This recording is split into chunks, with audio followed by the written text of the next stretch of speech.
है market committee की फैसलाबाद में कोई भी सब्जी 100 रुपए किलो से कम नहीं। इंतजामिया ने निर्ख बढ़ाए तो माफिया ने भी आस्तीन चढ़ाए। सब्जियों के साथ साथ सब्ज मसाले भी पहुंच से कहीं दूर। इंतजामिया ने आलू के निर्ख 82 रुपए फी किलो तय कर दिए। मुनाफाखोर आलू 110 रुपए फी किलो तक बेचने लगे। प्याज की सरकारी कीमत 125 रुपए फी किलो, बाजार में 160 रुपए फी किलो में दस्तयाब। टमाटर की सरकारी कीमत 95 रुपए फी किलो, बाजार में 140 रुपए फी किलो मिलने लगे। अपडेट कर रहे हैं, फैसलाबाद में कोई भी सब्जी 100 रुपए किलो से कम नहीं। इंतजामिया ने निर्ख बढ़ाए तो माफिया ने भी आस्तीन चढ़ाए। सब्जियों के साथ साथ सब्ज मसाले भी पहुंच से कहीं दूर।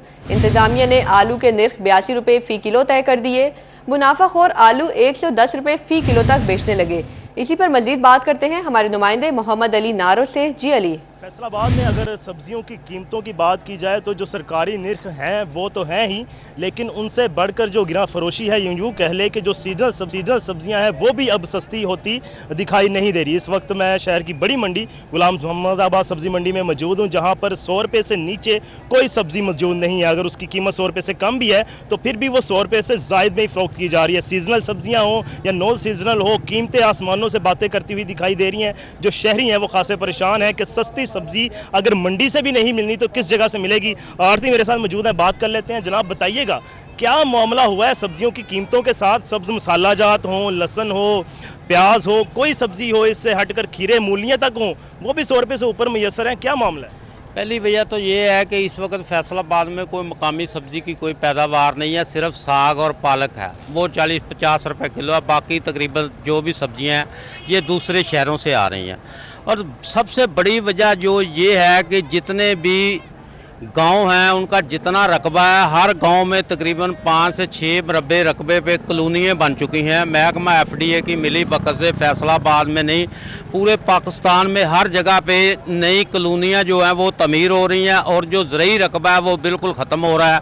जब रकबा ख़त्म हो जाएगा तो काश्त कहाँ से होगी? हर ज़िम्मेदार जो है वो मेन रोड पे जो भी रकबे आ रहे हैं, गांव में जो 7 रकबे लग रहे हैं, वहाँ पे जो कॉलोनियाँ काश्त बनाई जा रही हैं वो सब कॉलोनियाँ बना रहे हैं, ज़रई रकबा कम हो रहा है। ये बताइए, जो सरकारी निर्खनामा जारी किया जाता है, मार्केट कमेटी के इल्म में नहीं है कि रकबा बढ़ रहा है नहीं बढ़ रहा, वो बिल्कुल ही एक सस्ती चीज़ आ रही है लेकिन मंडी में आती है उसका दाम डबल हो जाते हैं, ये क्या मामला? मार्केट कमेटी जो लिस्ट शाया करती है ये कोई आड़तियों की मशावरे से या बोली का रेट देख के शाया नहीं करती, ये तो खुद साख्ता घर बैठे या दफ्तर में रेट लिस्ट शाया करती है। एक चीज़ मंडी में सुबह बोली पे ही अगर 120 रुपये पर केजी के हिसाब से फरोख्त हुई है तो वो बाजार में कैसे उसको 150 या 160 रुपये से कम तो फरोख्त नहीं हो सकती। तो मार्केट उसका रेट जो है वो 100 रुपये दे देती है, जबकि वो मंडी में तो 120 रुपये सुबह थोक के वक्त फरोख्त हुई होती है।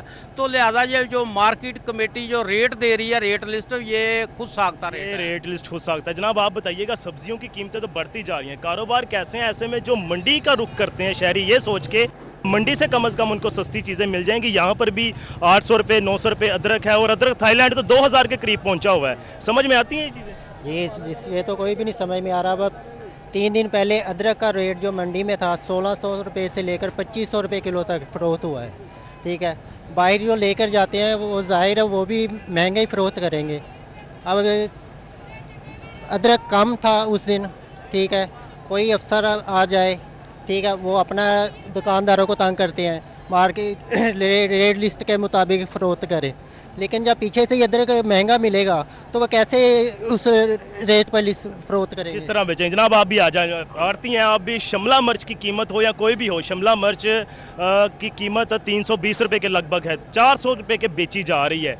क्या कीमतों को आग लगी? असल में वजह यह है कि एक सौदे की क्वान्टिटी देखा जाता है कि सौदा की क्या है, सौदा कैसा है, हल्का भी होता है, जो नॉर्मल होती हैं चीज़ें उनका रेट कम है, जो अच्छी चीज़ें होती है उसका रेट ज़्यादा है।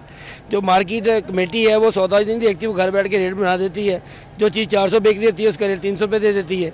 जो यहाँ से 400 खरीद के जाएगा वो कैसे जाकर 300 बेचेगा? मेरे ख्याल से 320 रुपये अगर किलो मिल रही है सरकारी रेट के मुताबिक, 320 रुपये कम नहीं है तो उसको 400 कर दिया गया है। 400 इसलिए ये सौदा बाहर से आता है माल, यहाँ पे तो नहीं, इसके ऊपर खर्चे बहुत हैं, उस पीछे से फसल कम है जिसकी वजह से इसका रेट ज़्यादा है, इसलिए वो क्वान्टिटी में कमी है, सौदे में कमी है, कम आ रहा है ना सौदा, जिसकी वजह से माल में ज़्यादा तेज़ी है इधर। जी बिल्कुल, मुख्तलिफ वजूहात हैं और सबके अपने अपने जवाब हैं कि ट्रांसपोर्टेशन के भी अखराजात हैं, सोसाइटीज़ कायम हो रही हैं, ज़रूरी रकबा कम होता जा रहा है और साथ में जो मुश्किलात हैं शहरियों की वो बढ़ती जा रही हैं। गुलाम मोहम्मदाबाद की सब्ज़ी मंडी है, बड़ी मार्केट है, लेकिन यहाँ पर भी सरकारी निरखों के मुताबिक चीज़ें मुयसर नहीं हैं और बड़ा अलमिया ये है कि बगैर मुशावरत के लिस्ट तैयार की जाती है जिसमें कोई भी आड़ती शामिल नहीं है। अगर 120 रुपये मुकर्रर कर दिए गए हैं और मंडी में भी वो 200 रुपये में बिक रही है तो 120 रुपये में शहरियों को कैसे मिलेगी? बड़े सवाल है। ज़िले इंतजामिया जिम्मेदार है, मार्केट कमेटी है और आज आकर जो रही सही कसर है वो मुनाफाखोरी पूरी कर देती है। सारे का सारा सिस्टम ही दोबारा से रिन्यू होने की जरूरत है। ये यूं कह लें कि इकट्ठे बैठकर। अली नारो अपडेट कर रहे थे, बहुत शुक्रिया आपका। अब आपको बताएं, अहमदपुर सियाल में यूटिलिटी स्टोर्स पर रिलीफ नामुमकिन, बेनजीर इनकम सपोर्ट प्रोग्राम के बेनिफिशरीज भी रिलीफ से महरूम। आम मार्केट में चीनी 130 जबकि यूटिलिटी स्टोर पर 153 रुपये किलो।